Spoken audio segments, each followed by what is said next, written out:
PBS management team, having served from 2016 until my retirement in 2019. And it's wonderful to be back with the Summer Institute. It's my pleasure today to introduce the next presenter, Dr. Michelle Marchant-Wood. Michelle, a native of Salt Lake City, was a resource room teacher before receiving her PhD from Utah State University. She then prepared educators for 15 years at Brigham Young University and was very much involved in state PBS efforts in Utah. So when she, in 2014, after marrying Ethan Wood and becoming an instant mother of 2 children, she relocated to Minnesota, and Utah's loss has been Minnesota's gain, since that time and continuously. She's currently serves as a lecturer and as the licensure coordinator in the special ed program at the University of Minnesota. I've seen firsthand the great job Michelle, along with her colleagues whom she's converted to PBIS, does in the preparation of special ed and general ed elementary education teachers, having been invited along with some MDE colleagues to present about Minnesota PBIS in her classes. I mean, I loved seeing the excellent content that she had in her syllabus about classroom management, behavior management, PBIS kinds of efforts. She's also been one of the higher ed allies in trying to not only keep PBIS content in Minnesota state licensure standards that are currently under revision, but also trying to increase it. And so for that, she's greatly appreciated. So let's see what great ideas she has in store for us today, and take it away, Michelle. And our bonus is having Clay here. You are too generous, Clay. What a blessing to be with you. Well, I'd like to know a little bit about the group here. You can use either your camera or your key functions, whatever works for you. So raise your hand if you're a teacher.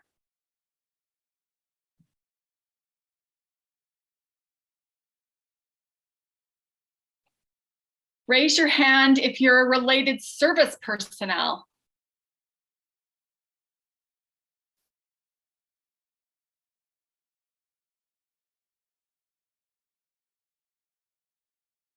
And how about administrators?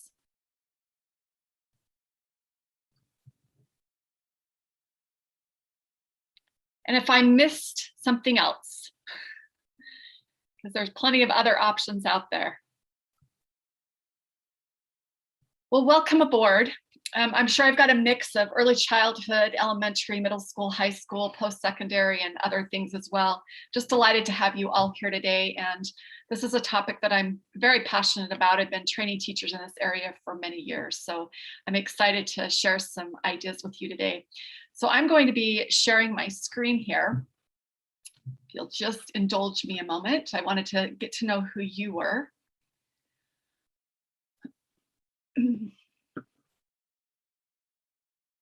Hold on.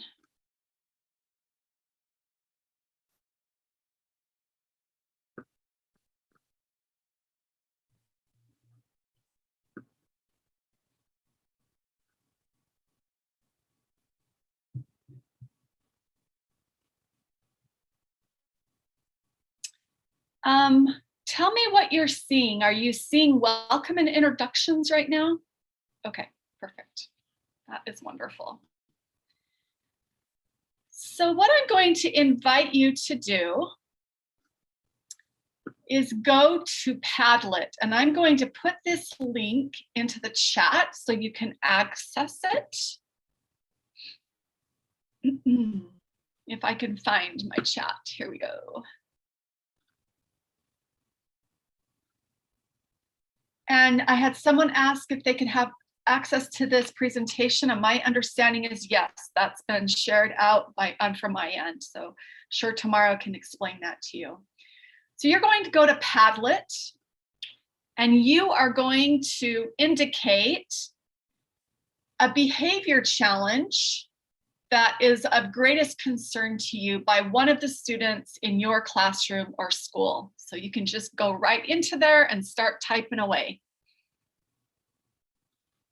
And this is Padlet right here.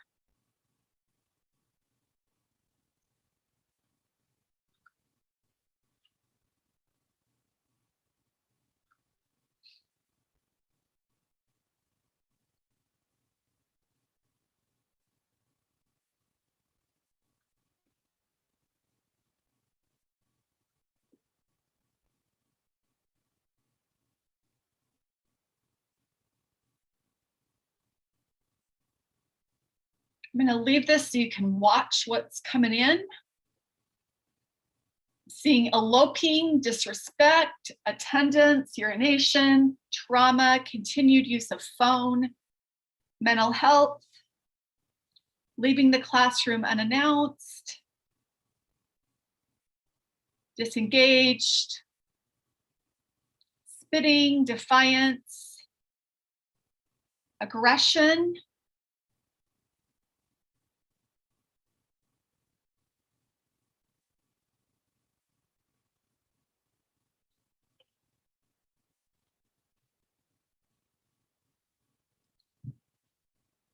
okay, so I'm going to let you keep going with that.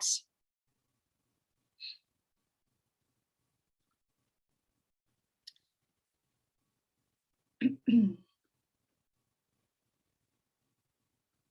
right. So we're going to talk a little bit about discipline today. So when you think about the word discipline, I'd like to ask you, what comes to your mind when I say that word?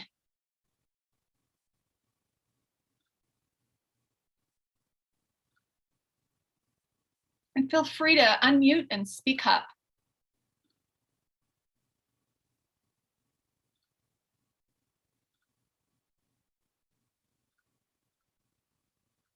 Any thoughts about what comes to your mind when I say the word discipline?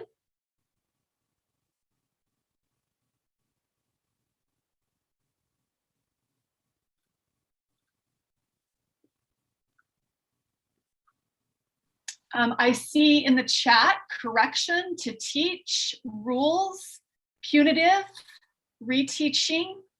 So some mixed responses. Thank you for typing. So the word discipline, going back to this slide, actually does mean to teach. But often we do consider that word to, in many of the environments that I've worked in, teachers often, or educators or parents often think that it does have a negative connotation. So I want to share with you a little bit more about what discipline can look like today. So in our schools, often we'll see that the most common reaction to misbehavior is punishment. And why is that? It's reflexive, it's quick and simple, and it works. It usually stops the behavior. And it's also reinforcing to us because it stops the behavior. Whether that's good or bad, that's pretty common. So my next question for you is, what types of punishers do you see in our society and schools? And you can say verbally, or you can share in the chat.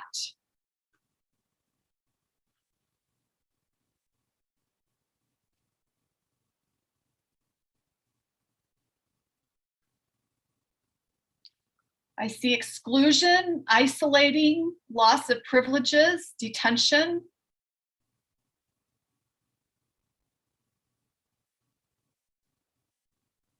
Thank you. Thank you for adding some thoughts.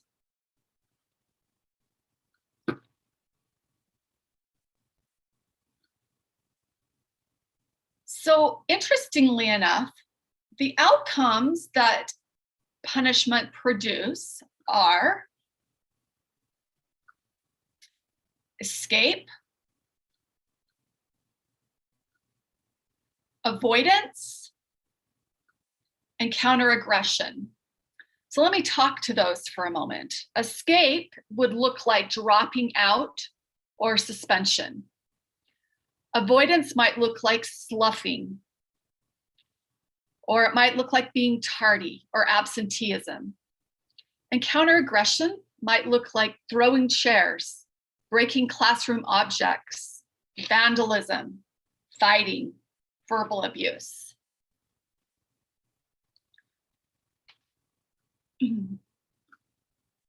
So when we use punishment in schools, this is the cycle that happens. We have a student who misbehaves. So let's say we have a child who throws something, or perhaps they use vulgar language. So the child misbehaves or the student misbehaves, then the teacher punishes.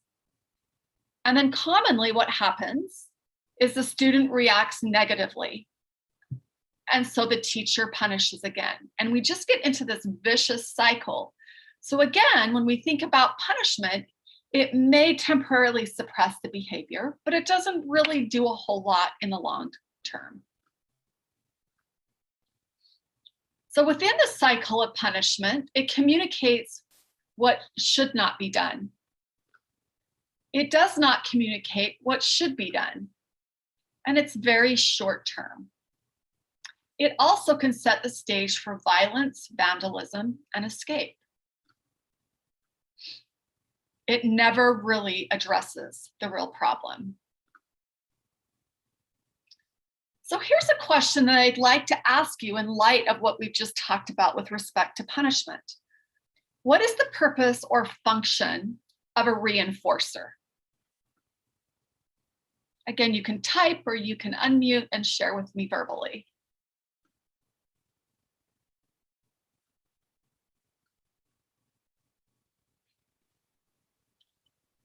To increase the likelihood the behavior is going to happen again. That's exactly right. Thank you for whoever spoke up. So then what do you assume, is the purpose or function of punishment?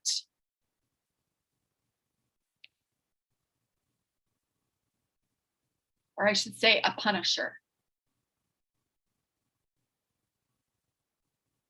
Good, to reduce the likelihood of the behavior. And then I have someone said power. In some ways that could be really accurate.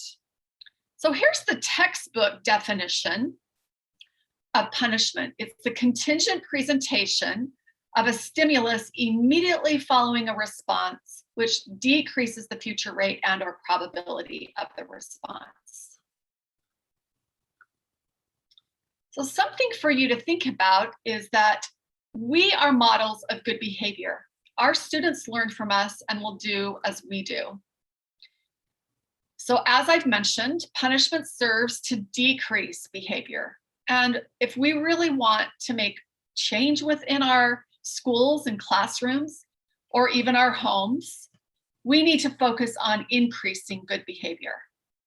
So the purpose of my presentation today is to explore different strategies for approaching the management of behavior in schools, including within classrooms.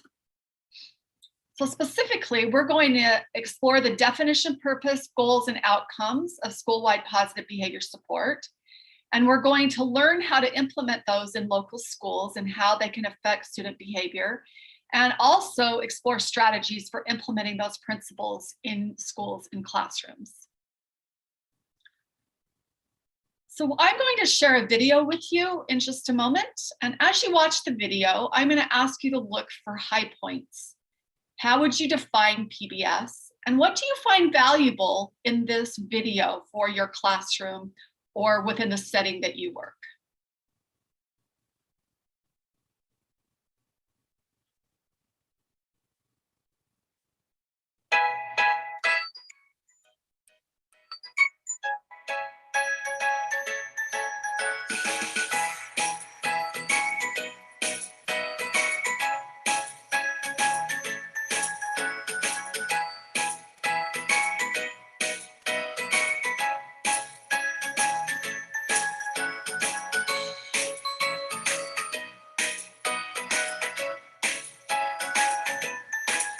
But we can't see the video.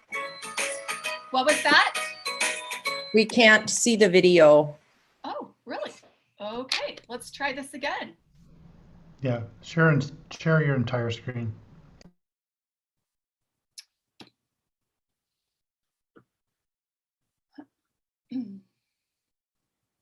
Can you see the internet now? Is that showing? Yeah, I think you need to stop sharing and then reshare and share your entire screen. My apologies. Can you see it now? Yes. Perfect. Here we go again. I'll go back.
Okay.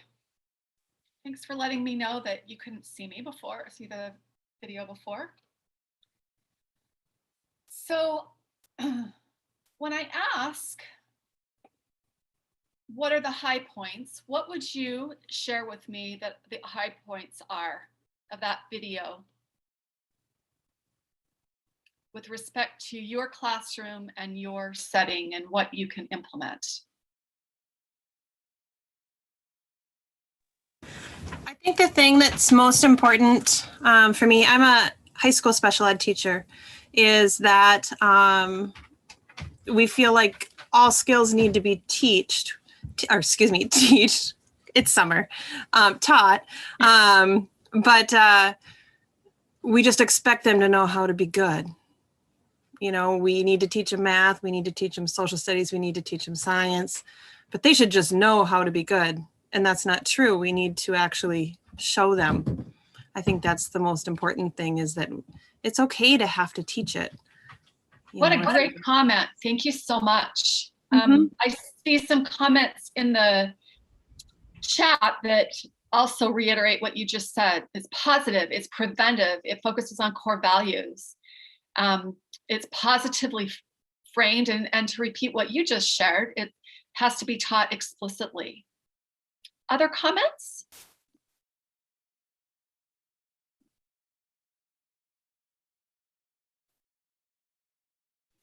I think that piece about pre-correction it is as a a simple strategy that gets forgotten, just to do those pre-corrects, whenever you can anticipate students are going to struggle. Great. I see some other comments in the chat, creating a safe and predictable environment. And then another statement, I like the message of it's okay to teach the behavior. Thank you so much for adding that. So many of you are probably familiar with this. The PBIS big idea is that it's a process for teaching children appropriate behavior and providing supports to sustain behavior, which is important. It's not a curriculum, it's a framework, and it helps to identify needs, develop strategies, and evaluate practice towards success. It's not new. It's based on a long history of behavioral practices and effective instructional design and strategies. If many of you know about multi-tier systems of support, or RTI, on the left-hand side of my screen, you see that there's the academic systems, and then on the right-hand side, you see that there's the behavioral systems. And when you put RTI and PBIS together, you get what we now call the overarching multi-tier systems of support. And you can see the three. You have to reshare your screen. Thank you. It is not my day.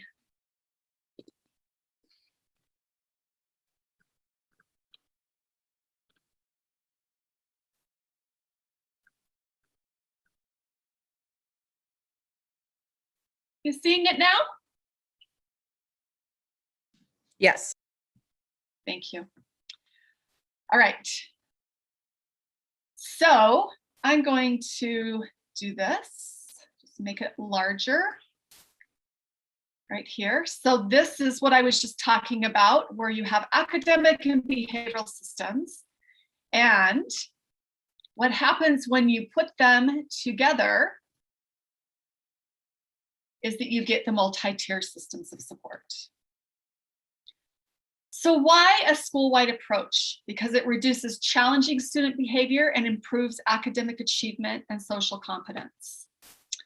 And something for you to know is that it's also important to be very consistent within schools. You can see here that it's important to have a common vision, common practices, common language in order to build a school community. And what we're going to focus most on today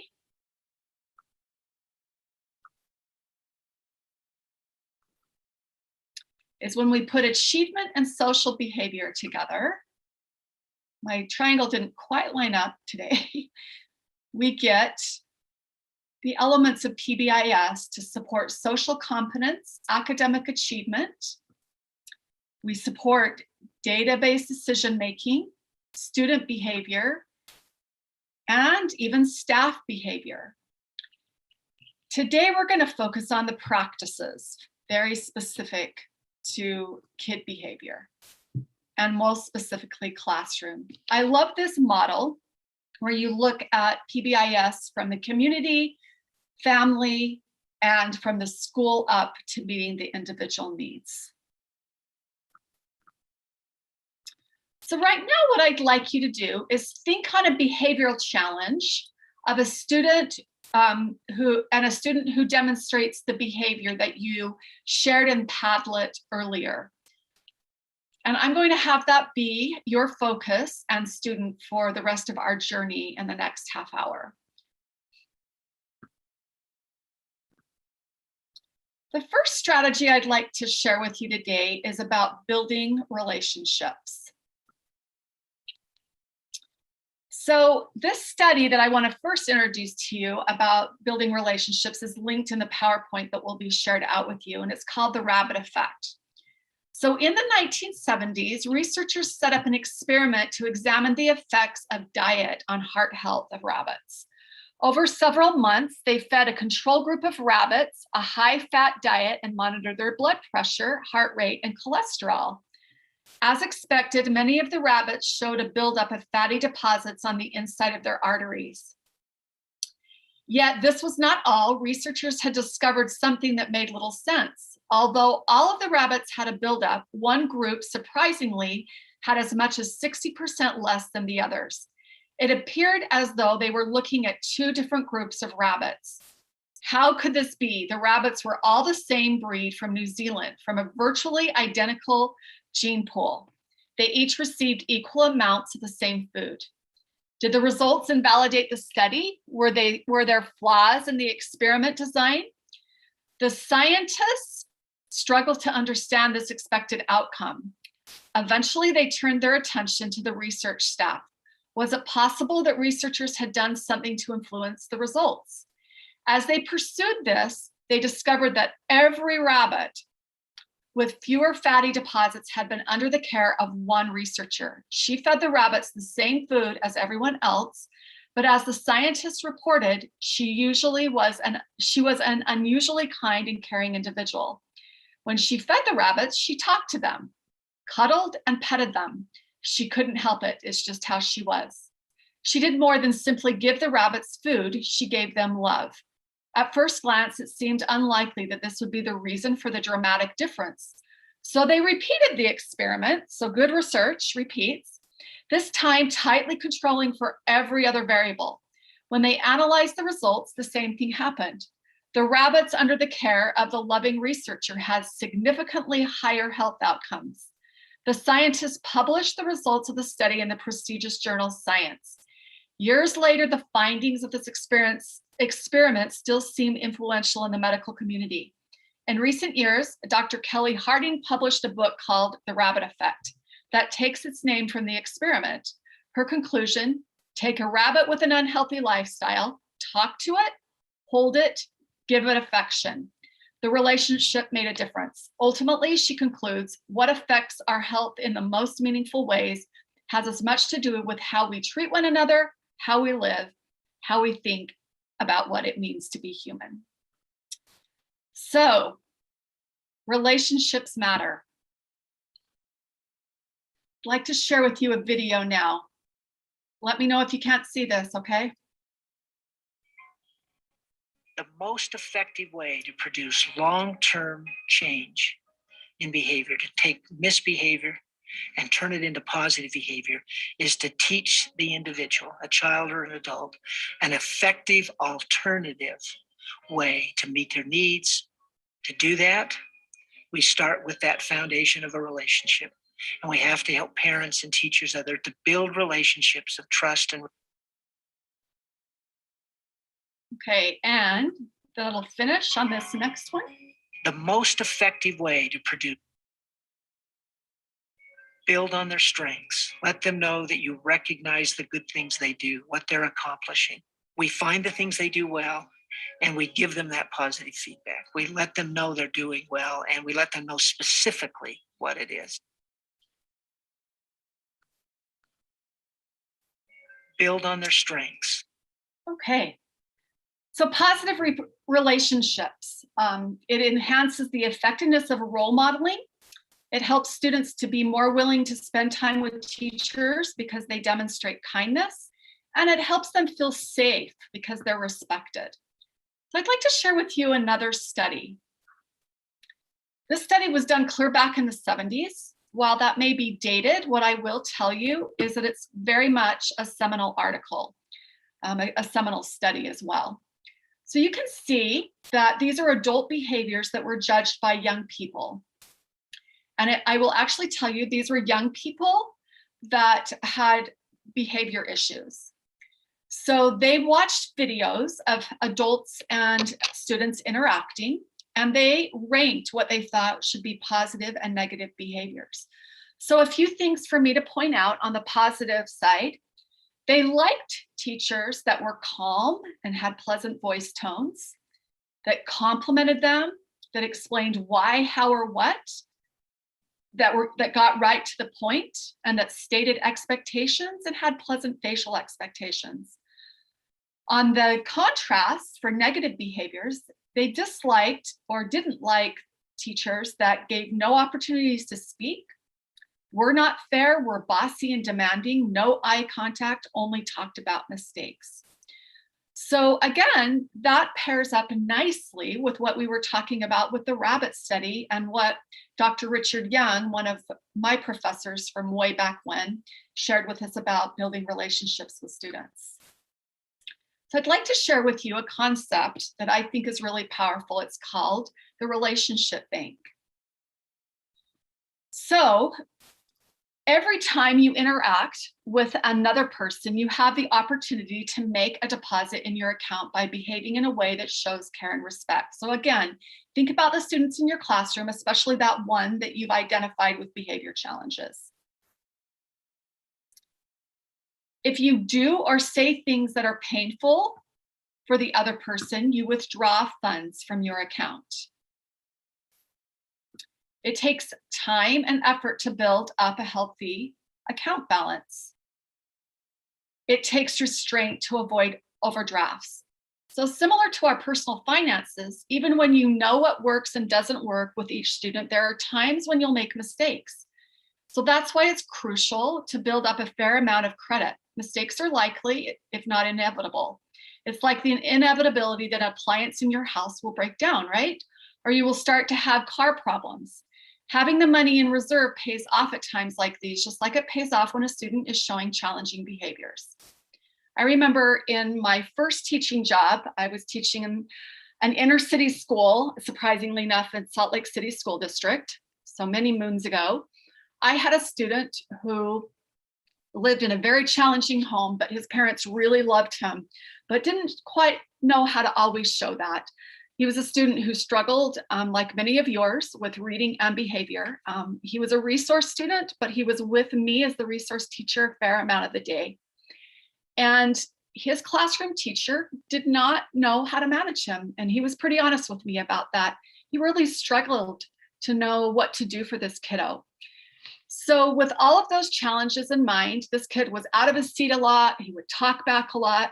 We put him on a behavior contract and we identified things that we thought would be beneficial for him. And interestingly enough, the things that he liked was spending time with me, which was a bonus, with his friends, and even having positive contact with his parents. So in his case, his behavior contract aligned very nicely with building relationships. I'd like to share another example with you. It's called non-contingent attention. So sometimes we use behavior or positive attention when a kid does something right. Another way that we can give kids attention and build relationships with them is through non-contingent attention. So non-contingent attention is defined as providing positive attention about what the student is doing or engages in positive nonverbal behavior. So by smiling, by listening, not because they've done a specific behavior.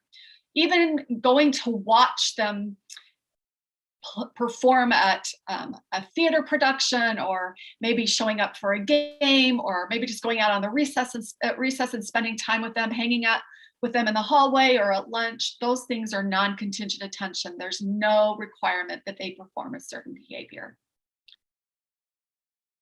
So with those ideas in mind about building positive relationships, I would like you now to think about how you can apply the relationship bank with the student you identified with the behavioral challenge. So I'm going to invite you to find something to write on right now, or you can do it on your computer. Scratch pad would be great as well. And just indicate what is something you've learned about building relationships that you can apply with the kiddo that you struggle with. You can give a couple of minutes or maybe a minute to write that down.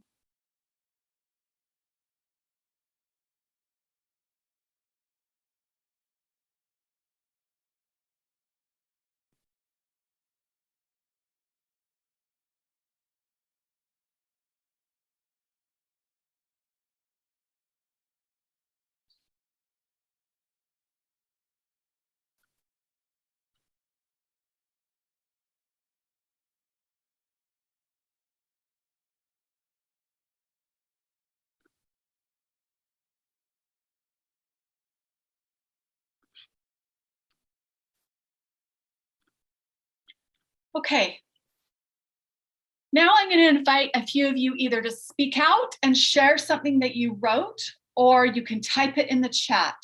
So would a few of you be willing to share out something that you feel like you could do to build a relationship with one of those tricky kids in your classroom?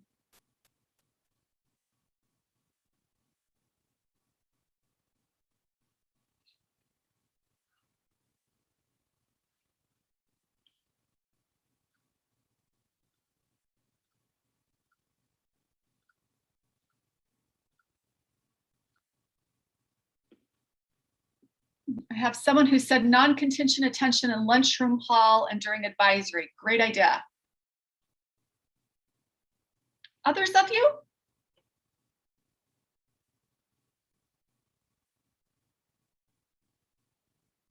Go to an activity, game, even that they participate in. Wonderful.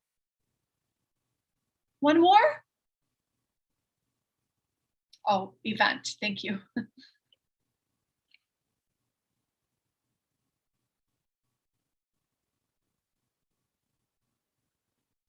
Someone else share with us?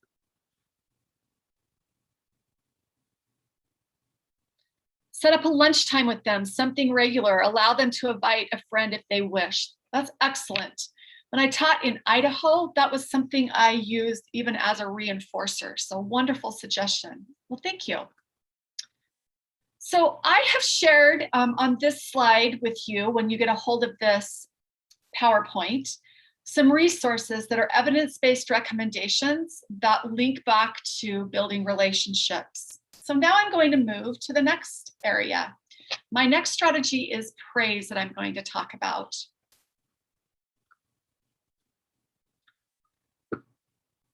So what is praise? Praise is reinforcement. It's specific, it's descriptive, it's accurate, it's sincere, it's contingent. It needs to be age appropriate, and it also, just so you know, builds relationships. What isn't praise? It isn't a compliment. It isn't a statement with an accompanying zinger statement. And it's not insincere comments made out of duty. So I'm going to share with you 3 types of praise that I have taught and learned about in my journey as both a teacher trainer, a teacher, and even a researcher that I've used in my research along the way. One type is one that I'm sure you're all familiar with, general. It's simple and not specific. Good job, thanks, or a smile. The second one is one that I'm sure you're all familiar with. You probably call it specific praise. I've heard it called effective praise. It is specific, it's sincere, it's immediate and contingent upon something a student has done or an effort he or she has made. And then it's also, the third type is instructive. And this one maybe you have or have not heard about. It's a praise that teaches. It includes the components of effective praise along with a rationale. So let me give you some examples. Praise, thanks for putting your coat away so quickly. I appreciate the way you shared your cookies with Alan.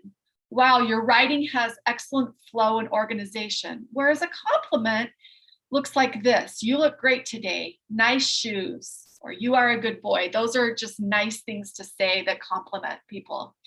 So I just want to give you an example of the rationale, the instructive praise. If I were to say, thanks for putting your coat away so quickly, that keeps our classroom tidy. That would provide a rationale. If you remember when I showed you the Wilner study, students like it when people tell them why. And if you think about it, you probably hear that question a lot, especially from younger kids. They like to know why. When we talk about praise, the research shows that we should have a ratio of 5 positives to 1 negative. So as I mentioned earlier with the relationship bank, adult withdrawals are more powerful. So we have to have a balance of feedback with positives. Students recognize that adults are powerful and can hurt them. So your withdrawals are more powerful. That's why you need to have more deposits than withdrawals. Even if constructive or negative feedback is justified, it needs to be balanced out with 5 or more positives. What is key here is that you ensure that you provide more positive than negative statements. And I think we all know that is easier said than done in a classroom. So what I'd like you to do right now is find your piece of paper again. And I'd like you to write a praise statement that you can use with the student you identified with behavioral challenge.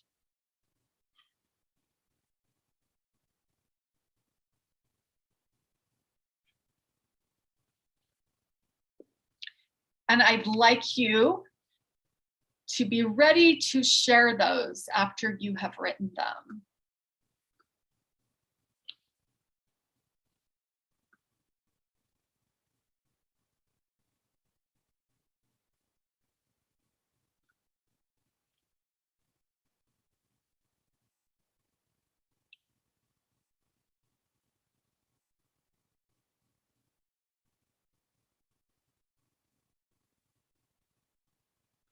Oh, thank you. I have someone that's already posted one. Thank you for coming to class on time today. That shows that you respect your time and the time of your classmates. Nice job doing an instructive praise.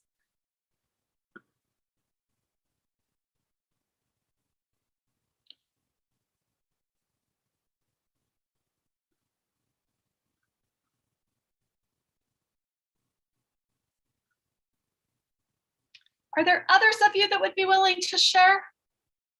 I was going to try to put you into groups, but I'm not seeing that I have that option, so we'll stay with the large group.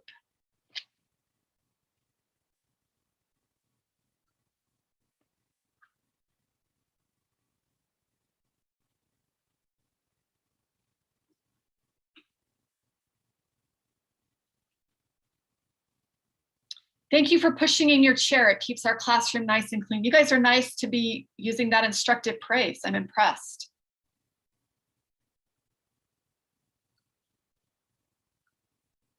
And one more. It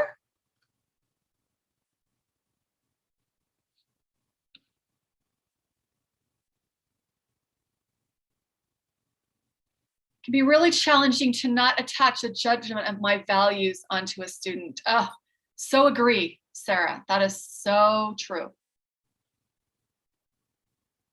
Thank you for sharing that. I have a couple more that have come in. Thank you for being on time with your items organized and ready to go. It helps us start on time. Well done writing and complete sentences. You really show deep thinking work when you take the time and use sentence starters. Excellent.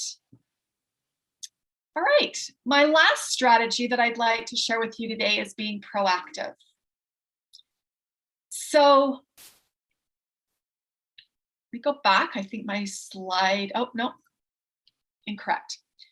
So what I'd like to do now is talk about classroom management in a more broad sense. What you see on my screen right now is a comprehensive behavior management plan with the core components. So you see statement of purpose, rules, procedures, consequences, what we call a crisis plan and an action plan. I'm not going to read what those consist of. You can do that on your own.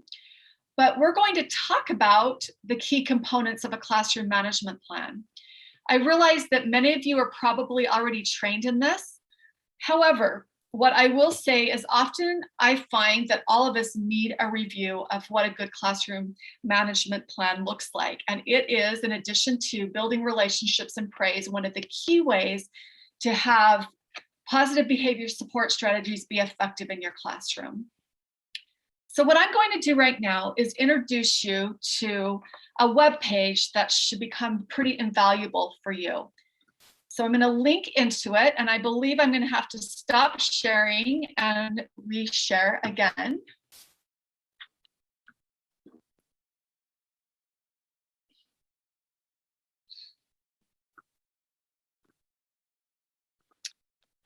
Are you seeing Iris? Those of you that know what Iris is, are you seeing that?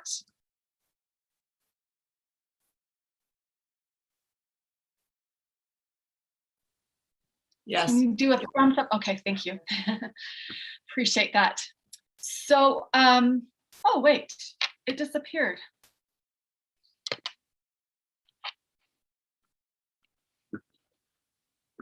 Are you still seeing it? No. Okay. Try that again.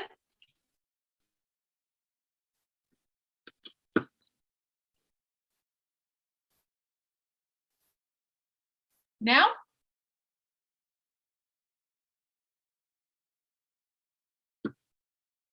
Yes?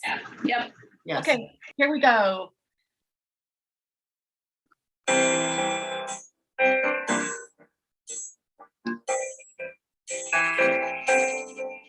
Classroom Management Part 1, Learning the Components of a Comprehensive Behavior Management Plan.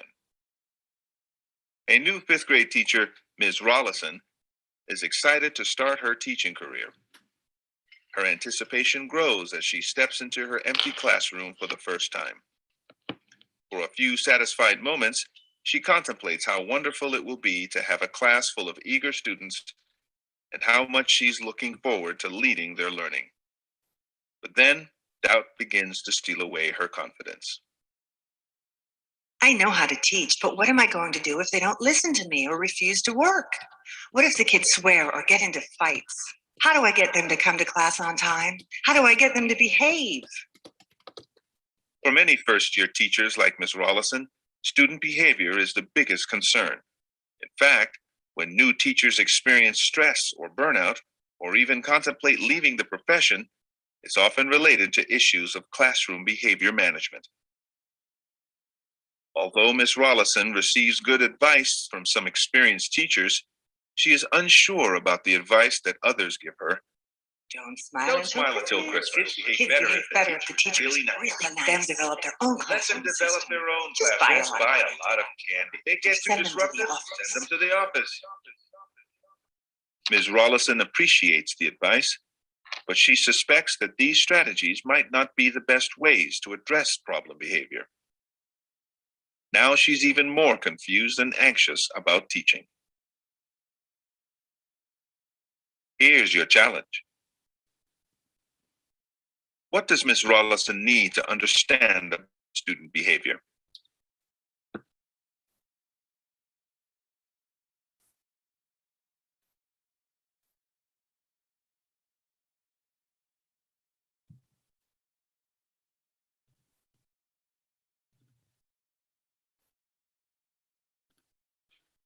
Okay.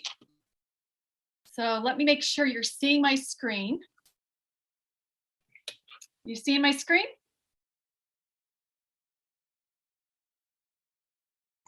Yes. Great.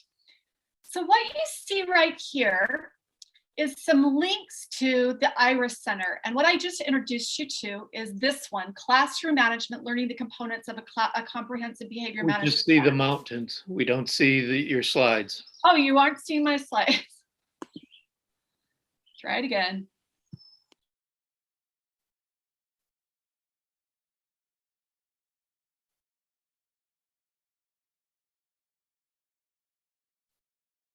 Now?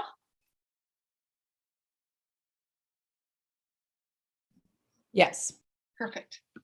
So the link that I just showed you came from this, Classroom Management Part 1, Learning the Components of a Comprehensive Behavior Management Plan.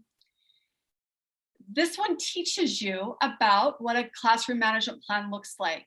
Part 2, which is a second module, actually walks you through all the components that I shared with you at the first, when I showed you the first slide about having a purpose, having consequences, etc. And it actually, as you go through this second module right here, it'll have you develop a classroom management plan. So even if you have one, it might be a great way for you to refine your classroom management plan. These two are very similar, but this one allows you to actually develop Part 2, your own classroom management plan. And for those of you that are involved in early childhood, there is a module about behavior management with early childhood. I will just tell you that the IRIS Center, so the link that I've given you to the IRIS Center, is a plethora of information for teachers in so many areas, not just behavior. So it's a great link for you to explore at large. Has a lot of great behavioral tools. These are just 3 of them, but because I was trying to show you some key classroom management strategies today, it's a great building block from where we've been, from building relationships to praise to now talking about classroom management. It is way beyond the purview of my time today to be able to share these modules with you at large. So that's why I'm giving you the links. So we're seeing not the slides and the presentation, but something slightly different. We're not getting the presentation slides. Oh, you're not? No. Oh dear. So sorry.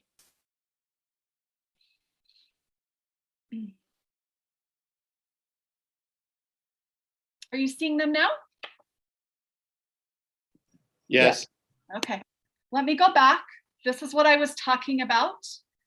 Classroom management part 1 was what I was showing you at the beginning of the video. Links into this. So again, this just walks you through the components of a classroom management plan. This actually is the module that helps you build your classroom management plan. And then there's the early childhood behavior management. And the last slide I want to share with you about classroom management is a slide that gives you links to all sorts of behavior tools, including classroom management tools. So again, there's stuff from Iris, there's Teaching Channel, there's a book by Randy Sprick called Champs, one by Glenn Latham, and then one by Emmer and Evertson. So that would build on some of the things that I've already shared with you today. So what I'd like to do to finish up is I want you to think about the kiddo that you've been thinking about throughout this presentation. And I want you to think about a rule that your focus student needs and one positive consequence that that student would respond to. And I want you to make note of both of those answers as a way to remind you that maybe it would be good for you to review your classroom management plan, or if you're a related service personnel, a plan for your setting, or if you're an administrator, maybe school-wide rules.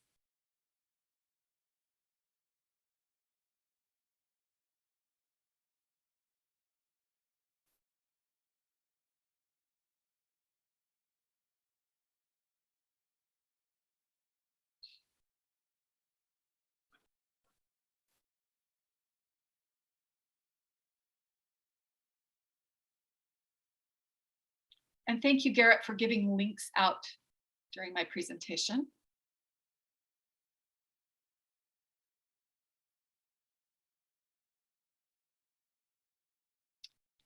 No need to post those. Those are things you can keep to yourself.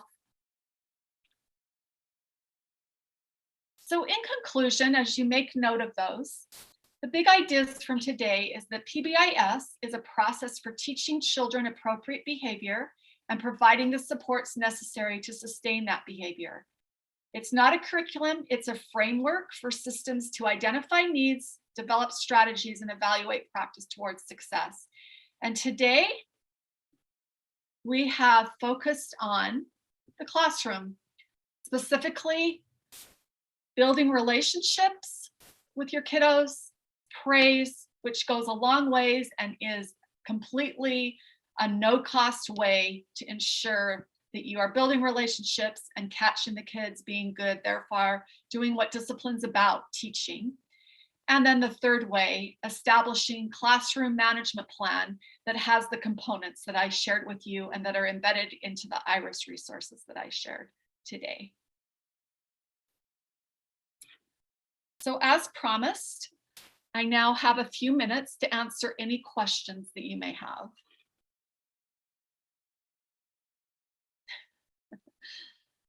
Thanks, Maria. Lots of kids respond well to food, right?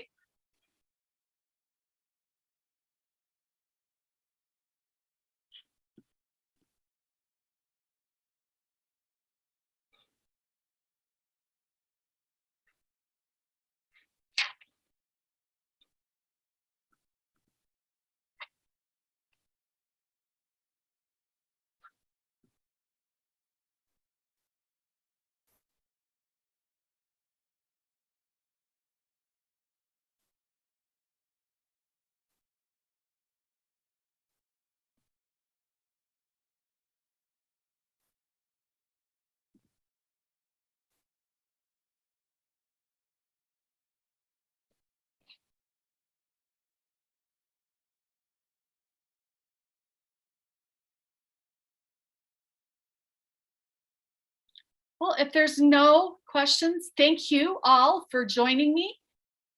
The things I've shared today are not rocket science, and they probably are not brand new to you, but they are evidence-based strategies that are very effective in classrooms.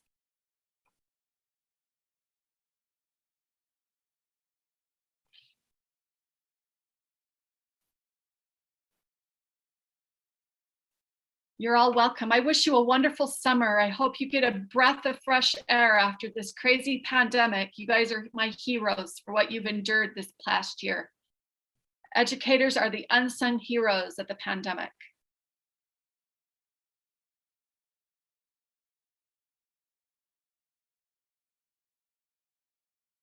It was my pleasure to be there with you. Thank you for your kind words.